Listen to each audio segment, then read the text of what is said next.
जय श्री कृष्ण, राधे राधे। धर्मानुरागी भाइयों, भगवान का स्वभाव कैसा है, आज इस पर विचार करेंगे। तो भगवान के स्वभाव के बारे में गोस्वामी तुलसीदास जी रामचरितमानस में सुंदरकांड में दर्शन कराते हैं। होता क्या है कि जब विभीषण जी से हनुमान जी मिलते हैं तो हनुमान जी विभीषण जी को उनके गुण, स्वभाव, प्रभाव और यश का वर्णन करते हैं। उससे प्रभावित होकर के विभीषण जी रावण को भी वही चीज समझाते हैं कि हे दशकंदर, भगवान बहुत ही दयालु है, बहुत ही दयावान है, उनकी शरण चलेंगे तो हमारा कल्याण होगा। तो जनक सुता रघुनाथ दीजिए, जनक सुता रघुनाथ जी को देकर के उनकी शरण ग्रहण कर लेते हैं तो हमारी राक्षस जाति का, हमारा और पूरे परिवार का कल्याण। लेकिन रावण नहीं मानता है और उनको चरण प्रहार करता है। तो विभीषण जी लंका त्याग करके जब भगवान की शरण में आते हैं तो यही बात कहते हैं कि श्रवण स्वयं सुने आए हो, प्रभु भंजन भवभीर, और त्राहि त्राहि आरती हरण शरण सुखद रघुवीर। भगवान आपका यश सुन करके मैं आपकी शरण में आया हूँ, मेरी रक्षा करो, मेरी रक्षा करो। तो भगवान उन्हें अपने हृदय से लगाते हैं और अपना मित्र बनाते हुए उन्हें लंका का राजा भी घोषित करते हैं, समुद्र के जल से उनका तिलक करते हैं। फिर भगवान कहते हैं कि मेरा स्वभाव सुनो। और ये सत्य है प्रिय भाइयों कि अगर भगवान का स्वभाव हमें विदित हो गया तो फिर एक क्षण भी हम भगवान की शरण में जाने में विलंब नहीं करेंगे।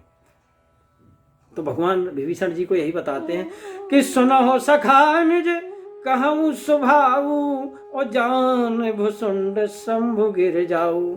हे मित्र, मेरा स्वभाव सुनो। जैसे काकभूषण जी और पार्वती और शिव जी महाराज जानते हैं कैसा है स्वभाव। विभीषण जी पूछते हैं तो कहते हैं कि जो नर होए चराचर द्रोही, ओ आवे सबय शरण तक मोही। जो पूरे जड़ चेतन से भी द्रोह करने वाला और भयभीत होकर के मेरी शरण तक करके आ जाए तो मैं उसे अपनी शरण में ले लेता हूँ। और विभीषण जी ये बात सुनकर के भगवान के चेहरे की ओर देखने लगते हैं, भगवान क्या कह रहे हैं। क्योंकि भी कुछ देर पहले जब रावण को समझा रहे थे विभीषण जी तो यही कहा था उन्होंने कि 14 भुवन एक पति होई, और भूत द्रोहे तिष्ठे नहीं सोई। बोले 14 भुवन का एक मालिक हो और अगर किसी से द्रोह करता है, प्राणियों से द्रोह, भूत का मतलब यहाँ जड़ चेतन जो भी है, जलचर थलचर नवचर नाना जे जड़ चेतन जीव जहाना, सबका तात्पर्य यहाँ पे किसी से भी द्रोह करता है तो वो नष्ट हो जाता है।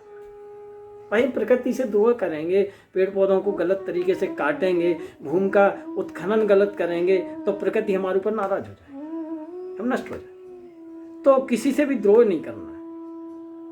अगर किसी से द्रोह करते हैं तो 14 भुवन का मालिक होकर के, तीनों लोगों का मालिक होकर के भी वो नष्ट हो जाता है। तो भगवान कहते हैं भाई आगे सुनो। ये बात सही है कि मनुष्य गलतियों का, अच्छाइयों का, बुराइयों का पुतला है। सुमत कुमत सबके उड़ रही, देवी प्रकृति आसुरी प्रकृति सबके अंदर रहती है, अच्छे गुण बुरे गुण सबके अंदर रहते हैं, अच्छाई बुराई सबके अंदर, गलतियां सब कोई करता है। लेकिन जो कभी गलती नहीं करता है वो तो भगवान अच्युत इसीलिए बोलते हैं क्योंकि वो कभी गिरते नहीं है, उनसे कभी गलती नहीं होती है। तो है भगवान। जो गलती करके अब उसका सुधार कर ले, ना करने की प्रतिज्ञा करे, वो गलतियां पुनरावृत्ति ना करे उन गलतियों की, वो है इंसान। और जो गलती करके फिर गलती करता रहे वो है शैतान। जिससे कभी गलती ना हो वो है भगवान। जो गलती करके सुधार कर ले वो है इंसान, और जो गलती पे गलती करे वो है शैतान। भगवान हम बन नहीं सकते क्योंकि हम मनुष्य हैं, हमसे गलती हो सकती है, लेकिन हम उसका सुधार करें, उनकी पुनरावृत्ति ना करें तो इंसान बन सकते हैं, लेकिन शैतान मत बनो कभी। तो भगवान यही कहते हैं क्या करना है, कैसा हो मनुष्य, जो चराचर का द्रोही हो, उन चीज को छोड़ करके वो मेरी शरण में आएगा। लेकिन उसे करना क्या है, तजे मद मोए कपट छल नाना, और करो सदते हैं साधु समाना। नाना प्रकार के छल कपट, मोह, घमंड, ये जो बुरी प्रकृति है, बुरे गुण है, इनको त्याग करके आए तो मैं उसे तुरंत ही साधु बना देता हूं। और क्या करना है, जननी जनक बंद सुत दारा, तन धन भवन सुहृद परिवारा। इनके ममता ताग बटोरी, और मम पद मनोह बांध बर डोरी। जननी, माता, पिता, भाई, बंधु, परिवार, पुत्र, पत्नी, शरीर, इन सब में ममत्व भाव ना रहे। सिर्फ करे, मनुष्य जो कर्तव्य करे, माता पिता की सेवा करे, लेकिन उनमें भगवान की सेवा देखे कि हमारा कर्तव्य है, और इनमें भी हमारे प्रभु बैठे हैं। पत्नी के साथ, पत्नी के साथ जो बर्ताव है, पत्नी का भी ख्याल रखे, और पुत्रों का जो तुम्हारे कर्तव्य हैं, मानवोचित कर्तव्य हैं, उनको करते हुए करना क्या है, इनका ममत्व सबका छोड़ करके अपने मन में जो है, मन को भगवान के चरणों में लगा दे। सबके ममता ताग बटोरी, इनकी ममता की सबकी डोरियां लेकर के बनाकर उसको भगवान की चरणों में बांध, सारे संबंधों को भगवान के चरणों।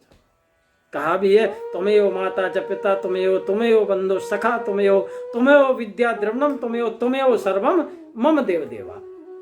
वासुदेव सर्वमिति। सब में भगवान के दर्शन करें, उनका जो भी जिस तरह का जिसके साथ कर्तव्य हो, जिस तरह का व्यवहार हो, वो करते हुए सोचे कि भगवान ही है। ये नाना प्रकार से भगवान की सेवा कर रहे हैं, सृष्टि की सेवा करें, जिसकी भी सेवा करें, तो सबके ममता ताग बटोरी, मम पद मनोह बांध बटोरी। अपने मन को मेरे चरणों में बांध, शरीर से वो दुनिया का कार्य करता रहे, और मन से मन को मेरे चरणों में बांध। और क्या करे, समुद्र से छा कछु सुनाही, और हरस शोक भय नहीं मन माही। समदर्शी, सबके साथ समत्व की भावना। समत्वम योगम उच्यते, समत्वम योगम उच्यते। समत्व ही योग है। कहा भी है कि यस्य सर्व समारंभा काम संकल्प वर्जिता। जिसका सभी भी आरंभ, सभी चीजें कामना और संकल्प से रहित। बीत राग भय क्रोधा मन मया माम उपास्त्रता। गीता में भगवान ने कहा है, जिसके राग भय क्रोध ये सब नष्ट हो गए, जो मनमया, जिसने अपने मन को मेरे चरणों में लगा रखा है, और जो मेरे ही आश्रित है। आशा एक राम जी से, दूजी आशा छोड़ दे। समदर्शी इच्छा कछु नाही, हरस शोक नहीं भय नहीं मन। तो भगवान कहते हैं, इतनी बड़ी बात कहते हैं कि अस सज्जन मम उर्वस कैसे, और लोभी हृदय बसे धन जैसे। ऐसा सज्जन जब हो जाता है मनुष्य, तो मेरे हृदय में किस तरह से रहता है, जिस तरह से लोभी के हृदय में धन रहता है। और हे विभीषण, तुम्हारे अंदर इस सभी गुण है, और इस तरह का जो होता है वो क्या कहता है, वो मेरे हृदय में रहता है। तो भगवान कहते हैं, इस तरह के संतों के बारे में एक चीज और कहते हैं, यहां तक ये बताते हैं मैं अवतार लेता हूं सिर्फ ऐसे ही लोगों के लिए। तुम सारिखे संत प्रिय मोरे, और धरऊं दे नहीं आनने हो रे।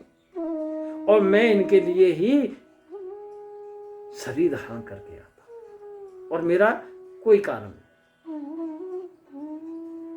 लास्ट में भगवान अपने स्वभाव के बारे में कहते हैं कि सगुन उपासक परेत निरत नीत दृढ़ नेम, नर प्राण समान मम जिनके द्विज पद प्रेम।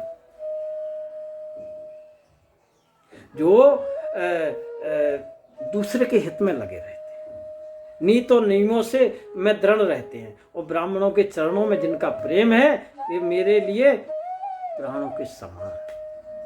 भगवान इतनी बात कहते हैं कि सगुन उपासक परेहित निरत नीत दृढ़ नेम, और ते नर प्राण समान मम जिनके द्विज पद प्रेम। ऐसा सज्जन मुझे प्राणों के समान प्रिय है। तो भगवान का स्वभाव ऐसा है, और जब भगवान का स्वभाव ऐसा है, तो प्रिय भाइयों, भगवान की शरण में जाने में विलंब मत करो, क्योंकि शरण सुखद रघुवीर। भगवान ने स्वयं कहा है कि इस तरह की जब सज्जनता तुम्हारे अंदर आ जाएगी, तो अस सज्जन मम और बस कैसे, और लोभी हृदय बसे धन जैसे। जय श्री कृष्ण, राधे।